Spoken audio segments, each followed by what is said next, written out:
आप सबको जय मसीह, प्रेज द लॉर्ड, हालेलुया। एक बार फिर मैं आप सबका यीशु मसीह के नाम से स्वागत करता हूं। आइए हम दुआ करें। प्रभु यीशु मसीह, हम धन्यवाद करते हैं कि तूने ये दिन दिया है। धन्यवाद देते हैं कि तू हमसे प्यार करता है। धन्यवाद करना चाहते हैं कि तू योग्य है। धन्यवाद करना चाहते हैं कि हर दिन हर सुबह तू हम पर नहीं करुणा करता है। धन्यवाद करना चाहते हैं कि तेरी करुणा की वजह से हम नाश ना हुए पर अभी भी जिंदा हैं। तेरी दया हम पर हुई है। तूने हम पर अनुग्रह किया है। आज फिर हमारे जीवन में तू ऐसा तू कर प्रभु कि हम तुझे और चाहने लगे, तेरे पीछे हम और भागने लगे। जो भी आज ये वचन सुने उन्हें तू बरकत देना। सारा आदर आपको देते हैं और यीशु मसीह के सामर्थ्य नाम से हम ये विश्वास करते हैं कि आज एक बार फिर हमारे जीवन में एक नई बात होगी। आमीन। आज मैं एक सवाल से शुरुआत करना चाहता हूं कि कितने लोग अपने जीवन में कुछ नया चाहते हैं। जब हम किसी के घर जाते हैं और कोई नई चीज देखते हैं तो अक्सर हम पूछते हैं कि आपने ये कहां से ली है। आपको जानकारियां आप इकट्ठी करते हैं ताकि आप कुछ नया बना सकें। हम सब नया चाहते हैं और परमेश्वर भी चाहता है कि आपके पास हर दिन कुछ नया हो। इसलिए वो कहता है कि आज मैं एक नई बात करने जा रहा हूं। कहिए, आज प्रभु मेरे जीवन में कुछ नया करने पर है।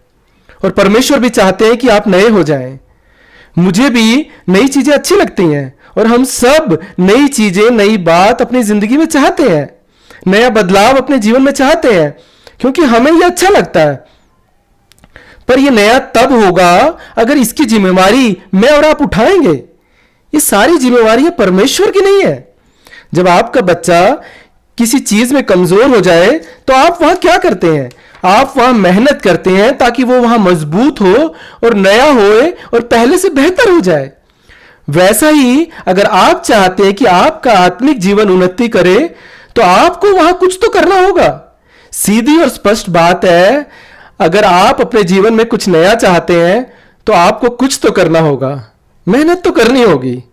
पर हमारी समस्या क्या है, जब हम प्रभु में बढ़ते हैं तो हम समझते हैं कि सारा काम तो मसीहा को करना है, हमें कुछ नहीं करना है। उसने तो मेरे और आपके लिए सब कुछ कर दिया है। उसने तो दान चुका दिया है।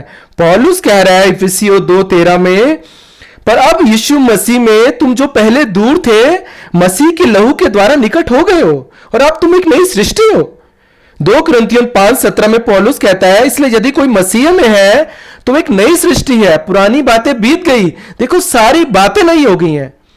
पर अब इस नई जिंदगी में, अब तुम्हें इस नए जीवन में अपने मन के आत्मिक स्वभाव को नया बनाना है। इसलिए पौलुस कह रहा है इफिसियों 4:22 और 23 में, अब तुम पिछले चाल चलन के पुराने मनुष्यत्व को जो भरमाने वाली अभिलाषाओं के अनुसार भ्रष्ट होता जाता है उतार डालो और अपने मन के आत्मिक स्वभाव में नए बनते जाओ और उस नए मनुष्यत्व को पहन लो जो परमेश्वर के अनुरूप सत्य की धार्मिकता और पवित्रता में सृजा गया है।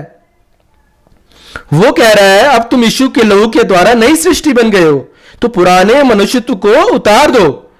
पहले तो आपको अपना पुराना मनुष्यत्व उतारना है, फिर अपने मन के आत्मिक स्वभाव को हर दिन नया बनाते जाना है। ये एक प्रोसेस है जो आपको लगातार जिम्मेवारी के साथ करनी है। इस यात्रा में आपको लगातार ये करना है। ये जिम्मेवारी आपकी है कि मसीहा की तरह आप बन सकें। आप ये नहीं कह सकते कि मैं नया बन गया हूं। नहीं, पौलुस कह रहा है ये लंबी प्रक्रिया है। तुम्हें अपने आत्मिक स्वभाव में नया बनते जाना है।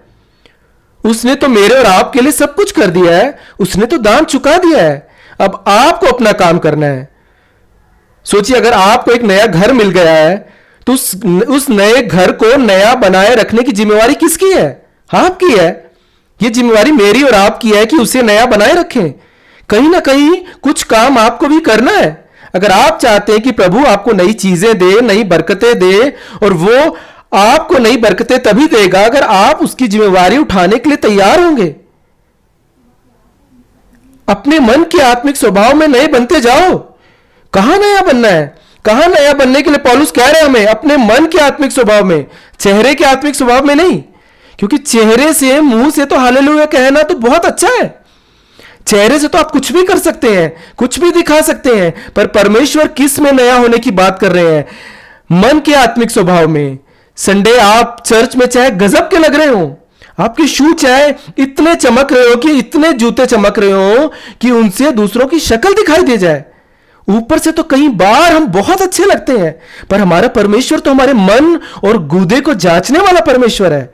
और वो चाहता है कि हम बाहरी नहीं, हम अपने मन के आत्मिक चेहरे को सुंदर बनाएं। इसलिए पौलुस कह रहा है अपने मन के आत्मिक स्वभाव में नए बनते जाओ। यहां यह नहीं लिखा है कि आपके मन के आत्मिक स्वभाव में परमेश्वर आपको बदलेगा। यहां लिखा है आपके मन के आत्मिक स्वभाव में आपको नया बनते जाना है। यह आपकी जिम्मेवारी है, जिसे आप बार बार परमेश्वर पर डाल देना चाहते हैं कि वो सही करे, मैं क्या कर सकता हूं। यह कहना बंद करें, यह जिम्मेवारी आपकी है। कब तक अपनी जिम्मेवारियों को परमेश्वर पर डालते रहेंगे और कहते रहेंगे कि मैं क्या करूं, मैं तो ऐसा ही हूं, अब प्रभु ही कुछ करे। जैसे आपके घर में जो जिम्मेवारियां होती हैं वो किसकी होती हैं? आपके घर को साफ रखने की जिम्मेवारी, आपके बच्चों की जिम्मेवारी, सुबह उठने की जिम्मेवारी, समय पर खाना खाने की जिम्मेवारी, समय पर सोने की जिम्मेवारी, समय पर काम पर जाने की जिम्मेवारी, ये जिम्मेवारियां किसकी हैं? जिस तरह ये जिम्मेवारियां आपकी हैं, उसी तरह आपके आत्मिक जीवन में उन्नति की जिम्मेवारी प्रभु की नहीं, वह आपकी और मेरी है। जब पति घर पैसा कमाकर लाता है तो घर को संभालने की जिम्मेवारी पत्नी की होती है। इसलिए वचन में लिखा है कि बुद्धिमान स्त्री घर को बनाने वाली होती है। बुद्धिमान बनो, बहाने बनाना बंद करो। मैं कैसे बदलूं अपने मन को, मैं कैसे बदलूं अपने स्वभाव को? एक बात मैं आपसे कहना चाहता हूं, हम यहां से कितना भी अच्छा प्रचार करें, अगर वो आपके अंदर नहीं जा रहा है, वो आपके कानों में नहीं घुस रहा है, वो आपके जीवन में दिखाई नहीं दे रहा है, तो ये जिम्मेवारी प्रचार करने वाले की नहीं है। उसने तो अपना काम पूरा कर दिया। यीशु ने भी अपना काम पूरा कर दिया है। वो आया इस धरती पर मेरे और आपके लिए, अपना लहू बहाया, आपको साफ किया। हम जब गुनाहों में थे उसने मुझे और आपको बाहर निकाला और खड़ा किया है। परिवार में बरकत दी, आपको इज्जत दी, आपको मौत से बचाया, और आज भी आप जिंदा हैं क्योंकि उसने सब कर दिया है। पर अब इस आत्मिक जीवन को आगे लेकर जाने की जिम्मेवारी उसकी नहीं है, यह आपकी है। और ये आपको करना है और उसके लिए आपको मेहनत करनी है, अच्छे फलों के लिए मेहनत करनी है। फिलिपियो 2:12 में पौलुस कहता है अपने उद्धार के काम पर मेहनत करें। क्यों मेहनत करूं? अगला वचन कहता है क्योंकि परमेश्वर की यह स्व इच्छा है और वो आपकी मदद करता है। ऐसा नहीं कि जब वचन आया तो हमें लगा अरे प्रभु मैं यहां गलत था और हम रोने लग गए, और जैसे ही वचन सुनकर बाहर निकले हम भूल गए क्या वचन आया, कहां हम गलत थे, फिर अगले दिन घर जाकर वैसे ही बन गए, फिर कहें मैं तो ऐसा ही हूं। जब यीशु कह रहे हैं कि नए बनते जाओ, तो आपको अपने अंदरूनी आत्मिक जीवन पर मेहनत करनी है, इसमें काम करना है और नया बनना है। यह जिम्मेवारी आपको दी गई है। यीशु के लहू से आपको आजादी तो मिल गई है, पर इस आजादी में कैसे जीना है यह आपको वचन से मिलेगा। पर यह तभी मुमकिन है जब आप हर दिन वचन से यह जानने की कोशिश करेंगे कि कैसे आप नए बन सकते हैं। और उसने दिया है आपको मददगार, पवित्र आत्मा उसने आपको दिया है, पर आपको उसके साथ सहभागिता करना सीखना होगा। कुलुस्सियों 3:10 में लिखा है, साफ तौर पे लिखा है कि अपने इस नए मनुष्यत्व को जो आपने पहन लिया है, तो अब अपने सृजनहार के स्वरूप के अनुसार ज्ञान प्राप्त करने के लिए नए बनते जाना है। यहां पौलुस कह रहा है अब तुम संसार की तरह नहीं चल सकते, जिनकी आत्मिक आंखों में तो पट्टी पड़ी है, जिन्हें समझ नहीं है, उनकी अज्ञानता के कारण उनके मन तो कठोर है, पर तुम मसीह में नई सृष्टि हो, उसके लहू से उसके पास आए हो। तो अब अपने आप को अपने सृजनहार के स्वरूप के अनुसार आपको नया बनाते जाना है। यह पौलुस बहुत ही सीधा और स्पष्ट कह रहा है। रोमियो 12:2 में पौलुस कहता है इस संसार के सदृश ना बनो, पर तुम्हारे मन के नए हो जाने से तुम्हारा चाल चलन भी बदलता जाए। किसकी तरह आपका चाल चलन हो जाए? मसीहा की तरह। फिलिपियो 2:5 में वो कहता है जैसा यीशु मसीह का स्वभाव था वैसा ही तुम्हारा स्वभाव हो। वचन कह रहा है जैसा यीशु मसीह का स्वभाव था वैसा ही तुम्हारा स्वभाव हो। सिर्फ बाइबल के सिद्धांतों को समझना जरूरी नहीं है, पर जैसा मसीहा का स्वभाव था वैसा ही तुम्हारा स्वभाव हो। यह है अपने मन के आत्मिक स्वभाव में नए बनते जाना। पर हम कैसे बने? हमारे पास यही सवाल होता है कि हम कैसे बने, हमें तो मालूम नहीं है। उसके लिए आपको वचन को सिर्फ पढ़ना नहीं है, उस पर ध्यान लगाना होगा, उस पर मनन करना होगा। सिर्फ पढ़ना नहीं है, सिर्फ वचन को पढ़ने से कुछ नहीं होगा। ये कोई न्यूज़पेपर नहीं है कि आप सिर्फ पढ़ लिया आपने और दूसरे दिन भूल गए कि इसमें क्या लिखा है। भजन संहिता 1 में लिखा है कि क्या ही धन्य है वो जो उसकी बातों पर रात दिन ध्यान लगाते हैं।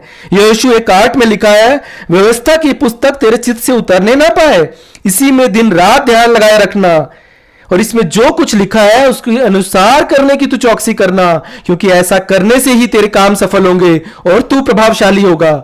लिखा है जब वचन पर ध्यान लगाओगे, इसी से आप अपने मन के आत्मिक स्वभाव में नए बनते जाएंगे और तभी आपके सारे काम सफल होंगे, तभी आप प्रभावशाली होंगे, तभी आप धन्य होंगे। याद कीजिए आखिरी बार आपने कब वचन पर ध्यान लगाया है और प्रभु से कहा है कि तू क्या चाहता है। कब आपने आखिरी बार ये प्रभु से कहा? सोचिए आज। सिर्फ वचन मत पढ़ें, उस पर ध्यान लगाएं, उसके अनुसार करने में चौकसी करें। जानते हैं वचन तो शैतान के पास भी था और यीशु के पास भी था, और शैतान ही यीशु को वचन से बहका रहा है, पर यीशु नहीं बहका, क्योंकि वो वचन जानता था। वो जानता था कि उसको अपने पिता को प्रसन्न करना है और जिस काम के लिए उसने भेजा है उसे पूरा करना है, इसलिए वो बहकाया नहीं गया। आपको भी बहकना नहीं है। जब भी शैतान आपके आगे वचन को रखे तो आप बहके ना।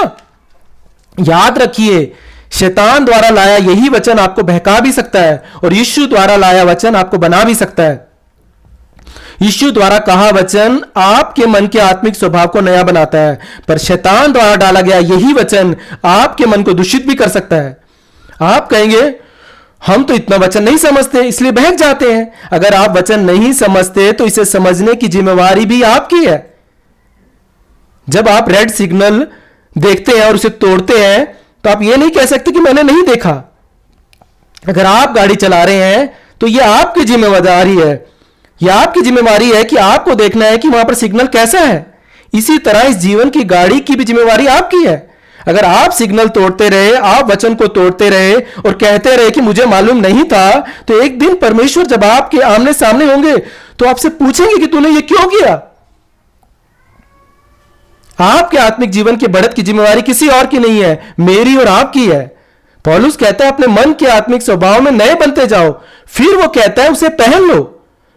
हमें सिर्फ नया बनना नहीं है, फिर उसे पहनना भी है। मतलब है कि फिर उसे पहनकर हमेशा रखना है। ये कपड़े सिर्फ कलीसिया के लिए नहीं है। ये वचन जो आपकी नग्नता को ढांपते हैं, इन्हें सिर्फ कलीसिया में ही मत पहनिए। इन्हें पहनकर अपने घर भी जाइए, इन्हें पहनकर अपने काम पर जाइए। जब लोगों से मिले तो भी इन्हें पहनकर रखें। जब पुरानी बातें आपके सामने आए तो आप कहें ना ना ना, मैं अब ये नहीं कर सकता।